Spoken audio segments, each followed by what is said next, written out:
suosituslämpötila on 140 astetta. MIDI-version laittolämpötila siinä 130 ja 120 menee se vetti, että nää ei tältä raudalta niin hirveästi sitä varsinaista lämpötehoa. Sitten lähdetään laittamaan ja tää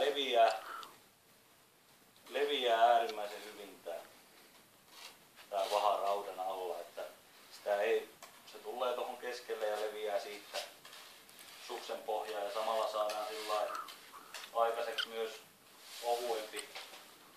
ohuempi kalvo, niin sitä siklattavaa ei tule niin paljon pois.